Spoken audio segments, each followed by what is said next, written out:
Okay, so we first are going to lay this out with the back pieces and the tool on top of them, and we're going to do a stay stitch around all of the edges to hold the tool in place. So make sure you do the long edges and the neck hole. You don't have to do the bottom if you don't want, but I would suggest at least doing the longer sides and the neck hole to keep that the lace or the tulle, whatever you put on top, to hold that in place. And then go ahead and do the other one.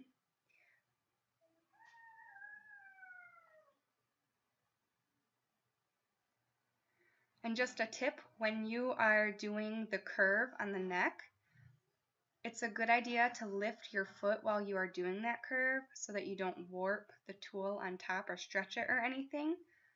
Since it's so delicate, it can happen pretty easily. We're going to do the same thing with the bodice front center. So line them up the way you want to look. And then sew up the sides.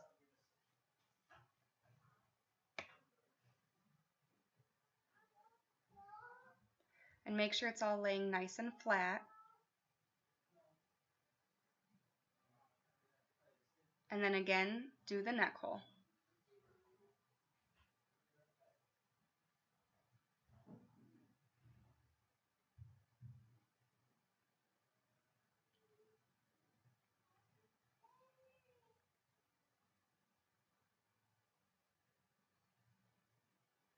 So next we're going to attach the sides to the bodice. So here's the front sides. And just go ahead and pin it at the top. And then we're going to sew down the side of that. And we're doing 1/2 inch seams. Make sure you backstitch at the front, or at the beginning and at the end. And then just do the same thing on the other side. You can pin these if you'd like, if that helps you keep them in place, but they are just straight lines, so you don't necessarily have to. And there you go. We're going to iron that once we get this other one done. So again, I like to lay it out. I'm a very visual person, and I have learned that if I lay it out, I'm less likely to make mistakes or sew something to the wrong side or sew it upside down or all those other silly things we tend to do when we're in a rush. But if I lay it out where I can see how I want it to look when I'm done, it's a little bit easier for me to make sure that I sew things together the right way. And again, we're just doing the exact same thing on the back that we did on the front, just going down those long sides.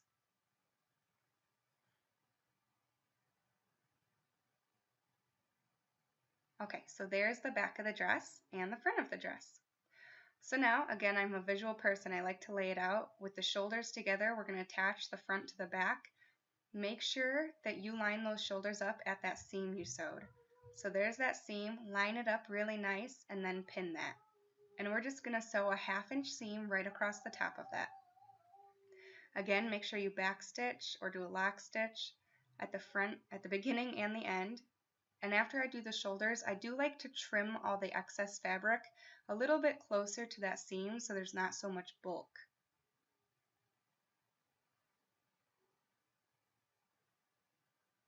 After you have the shoulders attached, we're going to do the neckline. So take a pair of scissors and make notches the whole way across. They should be about 1/4 to 1/2 inch long, and you do want to cut through that stay stitch that we made.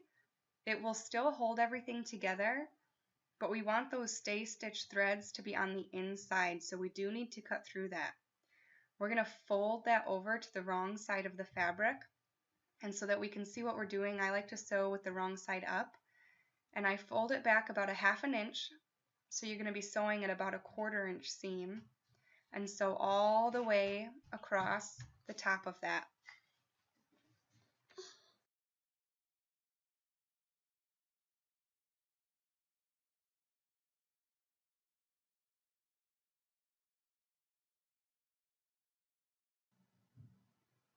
Next, we're going to do the armholes. So I'm just going to make sure both sides are the same on each end. like they meet up on the edge. And then I'm going to cut down the bulk of it at an angle to that shoulder seam.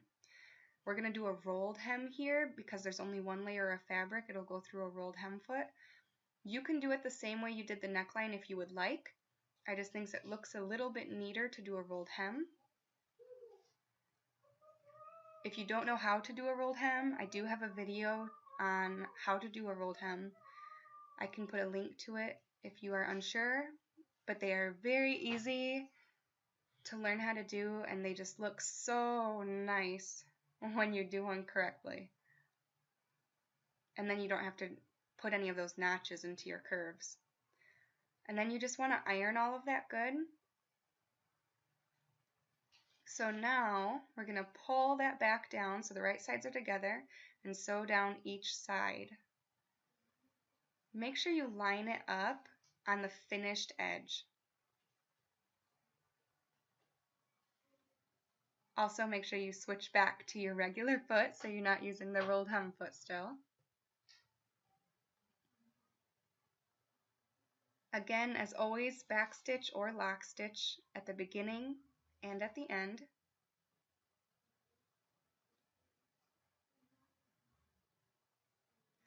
Do the same thing on the other side. Again, make sure you line up that finished edge where the armhole is. And then we have the top. So now we're going to begin working on the skirt.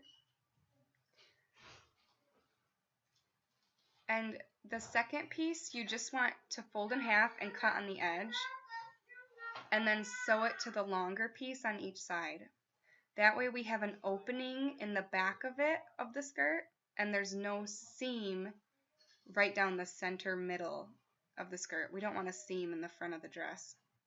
So that's why that second piece, we just cut it in half and then sew it on to the longer piece, one on each side, so that we have one long piece of fabric. So I lost quite a bit of video, which is why it switched fabrics, but we're going to do a basting stitch all the way across the top of the fabric. And this is both fabrics on top of each other right here. Just lengthen your stitch as long as it'll let you, and sew all the way across the top of those two fabrics.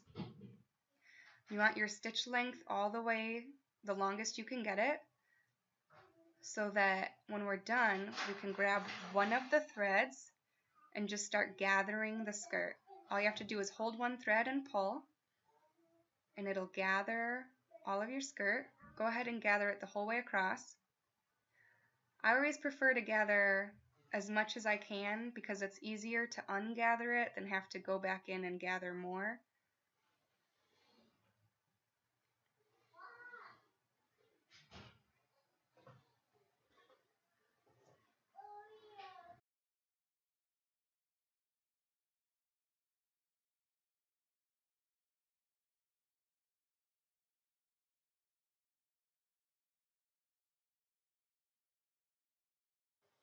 So now we have the skirt gathered, and we're going to attach it with right sides together to the bodice. So first I pin each edge, then I find the center and pin that, and then I just straighten out the bodice to make sure that it's the same length as the skirt, which will probably ungather a little bit if you gathered a lot like I did. And then just start pinning each of the edges. That seam you made on the skirt on each side, you can line that up with the side seam in the bodice, and it'll help ensure that you have a little bit more even gathering across the whole skirt. And you want to make sure that all that fluff is on the inside, so just be careful when you're sewing. That part of the skirt, when you gather, sometimes the skirt will twist a little, and you want to make sure it doesn't twist up into your into where you're sewing, so that you don't get part of the skirt stuck up into the seam. You can pin this as much as you'd like or as little as you'd like, but I do suggest at least putting a pin on one on each end and one in the middle, just to help make sure the gathering stays pretty even throughout the whole skirt.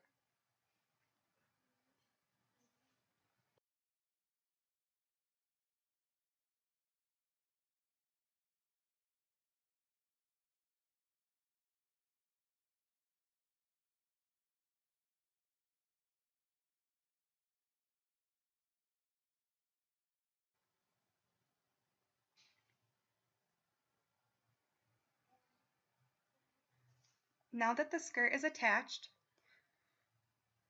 we are going to put in the zipper. So go ahead and switch to a zipper foot.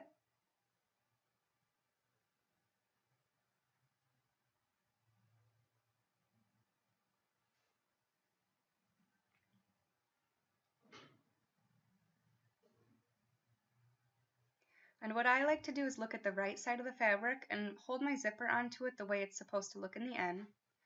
And then I just turn it towards the fabric and fold the top of the zipper down. And then go ahead and put that needle down into where you folded it. Make sure you lock stitch or back stitch at the beginning. And then sew down the length of the zipper. And go ahead and lift your needle if you need to go further down than your zipper is allowing, so that you can move the zipper feed up further. And then make sure you lock stitch or back stitch at the end as well.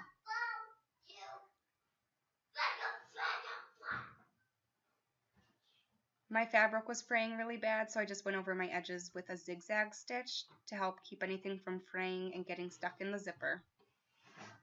And then this top part, I just like to tack down with a few stitches to keep it folded back.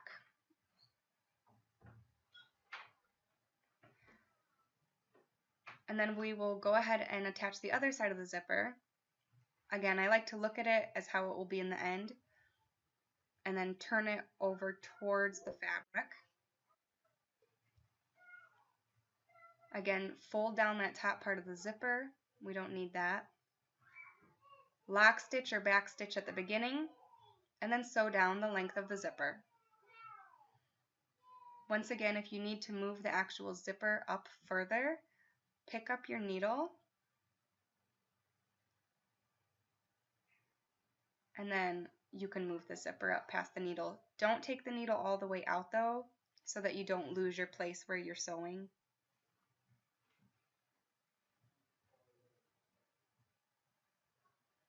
So you can even lift the needle part of the way, just don't pick it up all the way out of the fabric if you have to. Again, I zigzag stitched over the edge because my fabric was fraying and I don't want any of that fray to get caught in my zipper.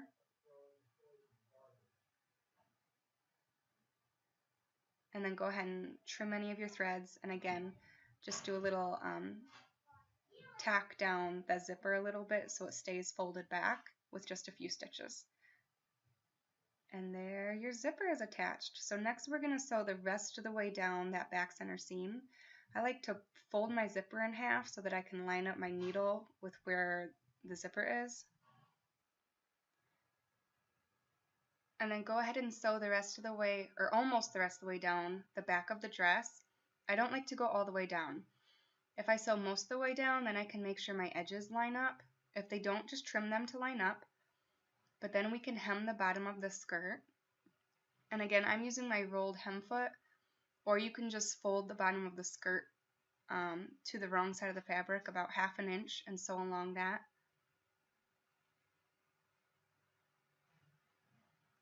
And just go all the way across.